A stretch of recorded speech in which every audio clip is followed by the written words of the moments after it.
Assalamualaikum warahmatullahi wabarakatuh. Perkenalkan, nama saya Adam Sanjaya dari S1 Teknik Informatika. Di sini saya akan menjelaskan apa itu otonomi daerah.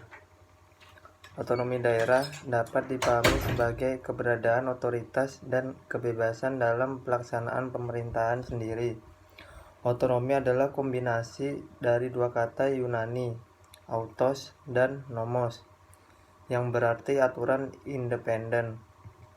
Otonomi daerah karenanya dapat digambarkan sebagai otoritas dan kebebasan daerah untuk mengatur pemerintahannya sendiri dalam batas-batas tertentu. Batas-batas dan kekuasaan regional ditetapkan secara tertulis dalam undang-undang. Di Indonesia, daerah otonom tetap berada di bawah naungan Republik Indonesia atau NKRI, sehingga tetap bertanggung jawab terhadap pusat. Munculnya daerah otonom didasarkan pada pertimbangan yang ketat.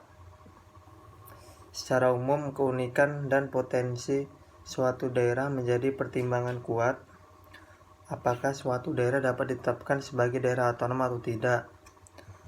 Asas tentang otonomi daerah. Asas desentralisasi yakni divisi dari badan pemerintah yang semula satu dan berada di pusat menjadi nomor yang tidak terpusat atau didistribusikan di seluruh daerah.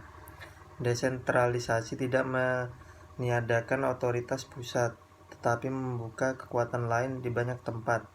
Tidak ada titik tunggal yang dihapus, tapi titik baru ditambahkan. Kemudian ada juga asas dekonsentrasi, yakni awalnya kekuasaan terpusat yang terbagi menjadi daerah. Pada prinsipnya, dekonsentrasi mirip dengan desentralisasi, yaitu pembagian kewenangan politik ke negara ke daerah. Kemudian tujuan dari otonomi daerah. Pemerintah secara keseluruhan lebih efektif dan efisien. Kemudian perkembangan politik akan mudah dikendalikan. Kemudian penggunaan sumber daya alam yang lebih efektif dan efisien di wilayah yang dikelola. Daerah dapat membuat keputusan lebih cepat tanpa menunggu arahan dari pusat. Sumber daya manusia di daerah dapat digunakan sesuai dengan kebutuhan daerah. Kemudian pertumbuhan ekonomi di daerah akan lebih mudah dikendalikan. Kemudian masalah sosial ditangani lebih cepat. Potensi regional sebagai besar dapat diteliti dan ditingkatkan. Apapun tujuannya, kita harus ingat bahwa otonomi daerah adalah kebijakan yang diputuskan dan bukan hanya di tanah Indonesia. Dapat dikatakan bahwa tujuan pembentukan daerah otonom belum tercapai secara maksimal. Tugas kita di masa depan adalah menyelaraskan kebijakan ini sehingga dapat menggunakan kelebihan dan tujuannya. Contoh-contoh otonomi daerah. Contoh yang pertama, politik pemecahan juga merupakan contoh otonomi daerah. Daerah khusus sering disebut sebagai daerah otonom khusus beberapa dari mereka.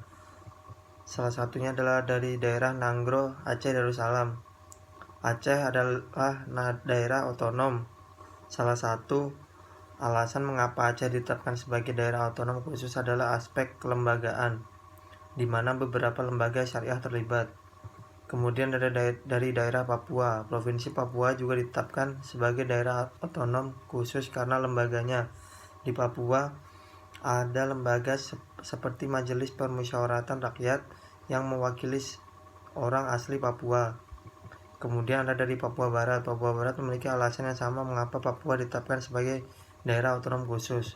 Kemudian ada dari daerah istimewa Yogyakarta. Yogyakarta dianggap sebagai salah satu daerah otonomi khusus karena faktor sejarah dan kebudayaannya.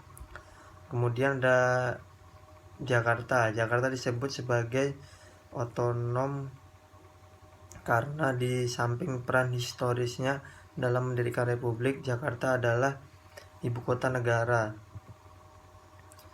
Itu merupakan 5 daerah yang disebutkan di atas adalah otonom khusus di tingkat provinsi. Di tingkat kabupaten dan kota jumlahnya jauh lebih besar. Kemudian